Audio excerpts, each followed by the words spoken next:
Hello and welcome to Elliot Phillips Aspects of My Life, and this is a brand new channel. Those of you may know me from Royal Reviewer, where it's basically a YouTube channel based on the royal family, but this is about me and my life, aspects of my life. And the reason why you're joining me from here in my greenhouse is because one of the aspects of my life, which I'll be featuring on this channel, is gardening and my love of gardening and my exploration of gardening and my journey of learning about gardening. So I will have a playlist all about my garden and what I do in it and basically everything that I love about gardening and how I do it. And it will be a great way for us all to learn from each other. You can give me tips, I can give you tips about how to garden and how to get the best result. And I'm going to give you a quick greenhouse tour. Now I will do a full garden tour in an upcoming video. You can hear the birds. The birds are out and singing. By the way, my garden is in Shropshire, for those of you who don't know where I am. That's Shropshire in the United Kingdom, which is fairly close to the Welsh border. At the moment, the weather is slightly drizzly, rainy, very cloudy, as you can see from the sky behind me. So without further ado, let's just take you on a little journey of my greenhouse. So here we are in my greenhouse. I did tidy it up after the autumn, but it's gone a little bit messy again now. And I have quite a lot of my summer plants, which I'm going to have in my grow bags, already out. So these ones I didn't grow myself, I confess I didn't grow them from seed, but here they are anyway, and we will be planting them. I will share that with you. We will all go on a journey together. But let's go through what I've got. So, in this tray here, we have some asparagus. Now, I've been advised that it takes about 3 years from this stage before you can harvest it. And that is so that the plant can get strong enough and healthy enough to keep on producing the asparagus. So, I won't be able to harvest this for 3 years. But I'm looking forward to it nonetheless. I do love asparagus. Here we have some cucumbers, which I'm going to put in my grow bags. So my grow bags are down there. We have 1, 2, 3, 4 grow bags, and I usually get 2 plants in each grow bag. I know there's 3 holes. If you have a look, there's 1, 2, 3 holes. But I use these to put the plants in. So the plants go in here. And they're a great watering system because I backfill this hole with soil and then you can water them through here. And if you can see, there's tiny little holes in, so the water goes through using these into the grow bags. So I usually get, roughly, if I just show you, about 2 of these on each grow bag. I probably could get more, but I prefer 2. So those are what I'll be using for the cucumbers and tomatoes. So here we have the cucumbers. Now, the one over there is a cucumber Femspot F1. I think this one's the same.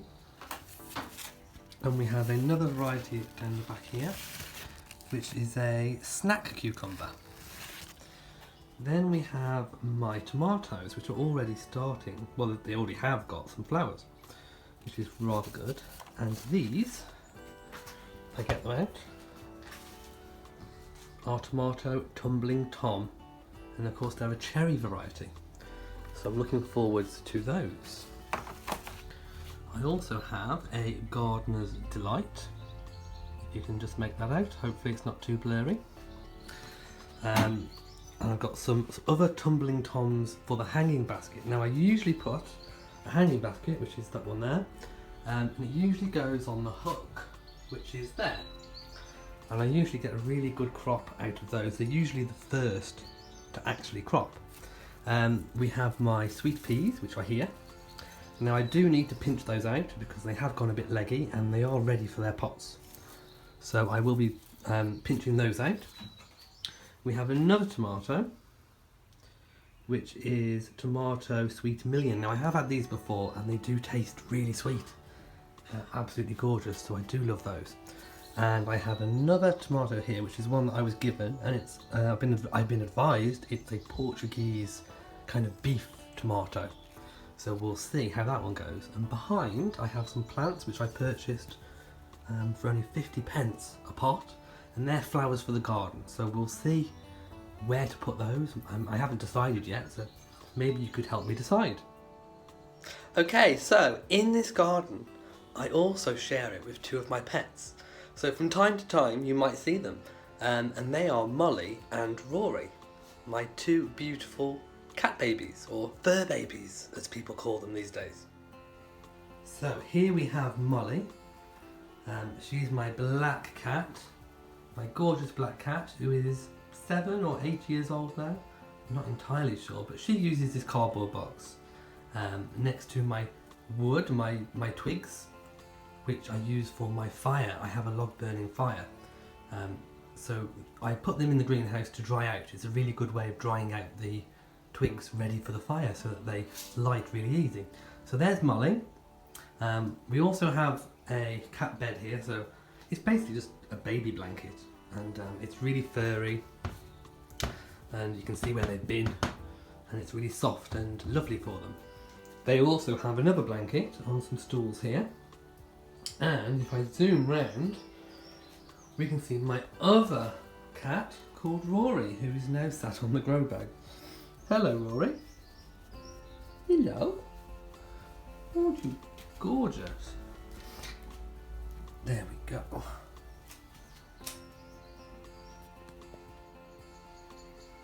I just want to show you a really good way of watering plants when they're at this stage of their life.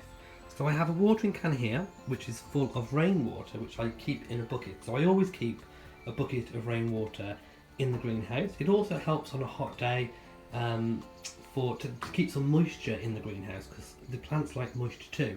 So with the evaporation of the water, I think it's always good to have a water source in the greenhouse. And Molly and Rory do like to drink from it too. I get the rainwater from my water butt, which I have connected to the roof of the shed. There's another water butt on the other side, exactly the same, so I'm never really short of rainwater. I also have the hose pipe, which is connected to the house, which I do use as well for water when I need to. So, having dipped the watering can already into the bucket and got some water, I'll show you what I do. So I use these black trays. So the black trays are really handy keeping the water on the plant root. So the plants can suck up the water when they want to. And it's a really easy way of keeping them watered when you're not there all day. So you just literally fill the black tray up with your rainwater, as many cans as it takes, and then you can just leave it. It's also good if you're going away for a weekend or even a week. You know, you could put your plants in one of those trays, fill it up. You can also buy the matting, which is kind of like a water absorbent matting. You can put them onto, for example, if there was an absorbent mat in there, you could put it on and it would suck up the water and suck up all that moisture. So it's a really good way, I find, of helping to keep them hydrated on a really hot day. It's not a hot day today, but when it is, it really comes into its own. So I would give you the advice of investing in some of these black trays. Whilst I have the watering can out, there is one other job I want to do, and that is to water the hanging baskets, which I've already potted up, which are out here. Now I want to give them water because they haven't been watered today. So if I use the rainwater and just give them a bit of a water, that will do for now. We have the main, well, it's all fuchsias in here, and we'll put them in their proper situation where they're going to be in a few videos time. So that's all from my vlog today. I hope you've really enjoyed this really quick greenhouse tour. The next time you see me, you'll probably see me planting my asparagus, because that really does need to get in the ground ASAP, because in 3 years time I really do want to harvest my asparagus. So please join me in my next vlog about my asparagus. Thank you for watching. If you've liked this video, please give me a thumbs up, please leave a comment, please share on social media, and don't forget to subscribe to this channel for all the latest updates of aspects of my life. Thank you for joining. From me in Shropshire, goodbye.